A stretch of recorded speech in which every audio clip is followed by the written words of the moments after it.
What's up, everyone? It's your boy, Stephen McCoy, and you are listening to SpokenEnt Session. And today we have a special guest. She goes by the name of FoxxJazell, and we're going to be talking about her new music and other projects that she's working on. FoxxJazell, how are you?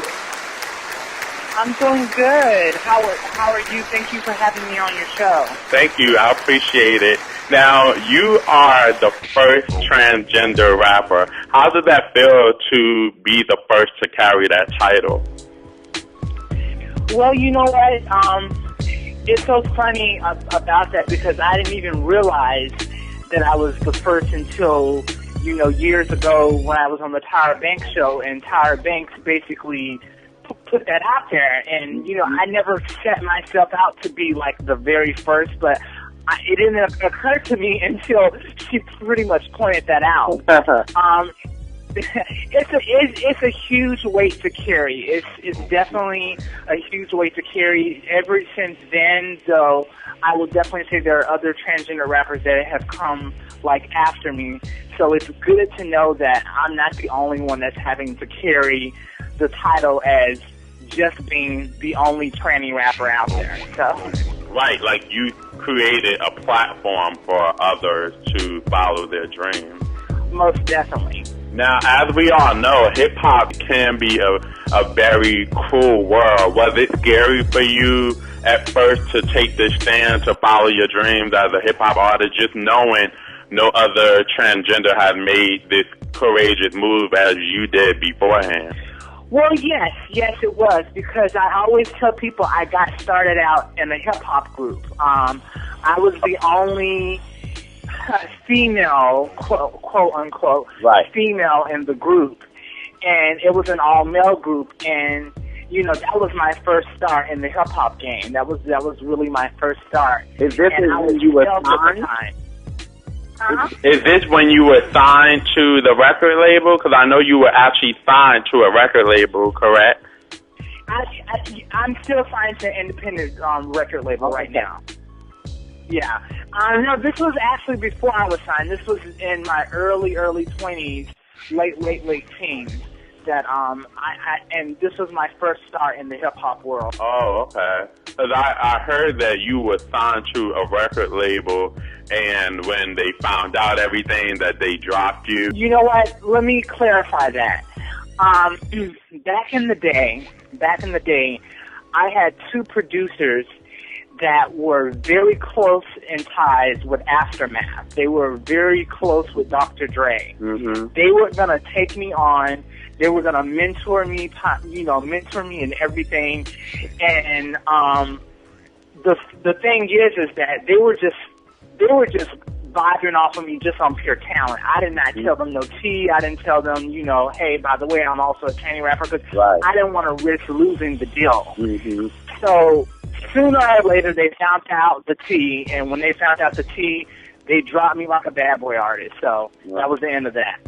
Why do you think people get scared or intimidated by you when it comes to, all you're trying to do is mind your business and pursue your dream. Why do you think that is that people get scared? Because of the fact that it's a hip-hop culture.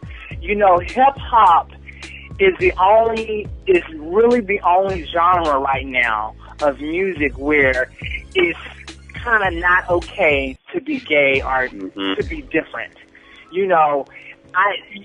I know Frank Ocean just recently came out as being bisexual, but I always have to tell people that that's a big difference because he's still in the R&B world. Mm-hmm. He's not really considered a hip-hop artist. Well, speaking of hip-hop artists, there's a video that's surfacing on the internet, allegedly Lil Wayne and Stevie J kissing on stage. What are your thoughts on that? You know what? That's very interesting you brought that up because, this is my first time hearing about that. But I feel that there's really no wrong that someone like Lil Wayne can do. Lil Wayne he's a household name. He's like a brand. Even when he kissed Baby years ago, people made a little fuss about it, but then it kind of went away. I think it really depends on who you are. When did you decide that you wanted to make this transition, and how did you get the strength to pursue it? I decided at the age of, I would say, as far as me being transgender, I knew I'd been transgender all my life. You know, I decided to make the transition when I was like 16 years old. And that's when I decided that, you know what, I can't live my life as a boy. You know, I have to, like, you know, be me. I have to be, you know, the woman that was growing inside of me. So I made that decision at that point in that time. So how do you diminish the negativity that sometimes arises in your life? Like, would you say that music is something that keeps you on a positive lane? Like, what is something that keeps you going? Well, you know what? Music is definitely something that keeps me going because of the fact that that is like my first love. That's my only love right now. I'm not in a relationship or anything like that.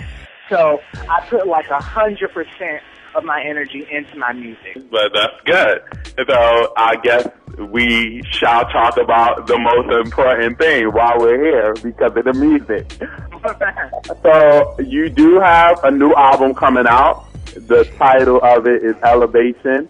What is the inspiration behind the title?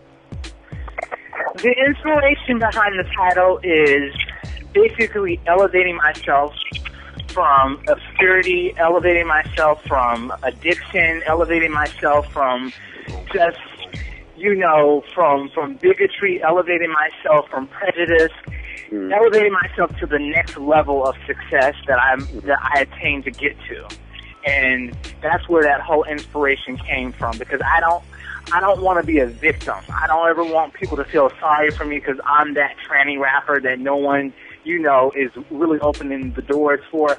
I want to elevate myself from that. And that's why I came up with this title of Elevation, because of the fact that I feel that, you know, in life, you know, you have to elevate yourself out of, you know, you have to elevate yourself out of any type of situation that you're going to so you can get to the next level. Wow, that's a very inspirational title and a meaning behind the title. So I'm excited about that. You just recently released your new video and single, Sickening, right? You also worked with Bryce Bick on the video, right? Yeah, Bryce is my manager. He is also he's also a really close mentor of mine too. So he helped me with the creative process. There was also the director, Mikhail Turech. He was the director of it. But yes, Bryce did put in a lot of creative aspects with the video as well. He's very talented. How was it, like, just working on the video? Did you feel rejuvenated? Did you feel brand new? Did you feel elevated?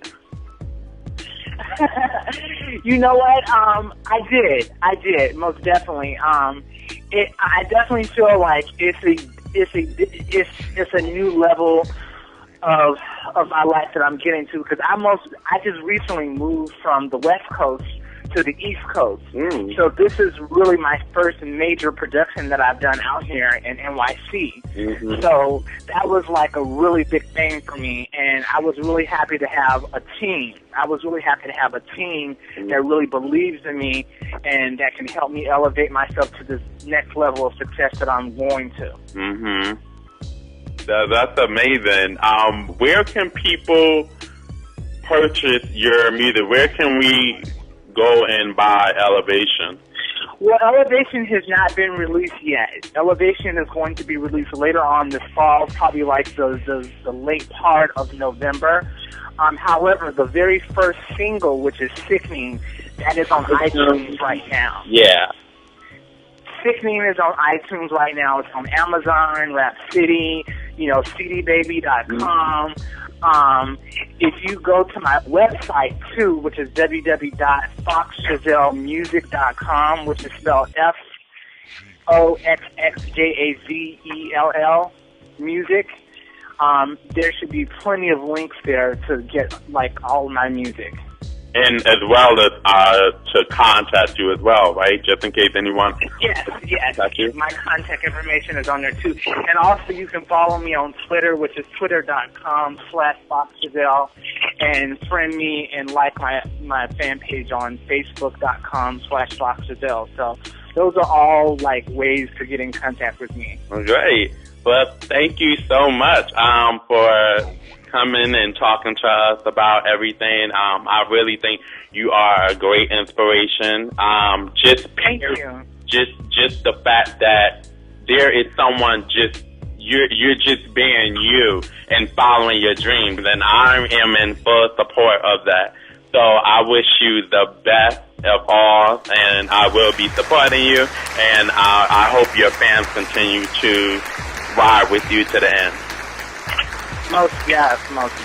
Thank you so much for this opportunity, and I want to just tell anyone else that's listening, if you ever are in a position where you feel like you cannot make it through, or someone's telling you that you're going to never make it, then that's not true. You got to elevate yourself from that situation and elevate yourself from that person that's sending you all that negative information. Mm-hmm.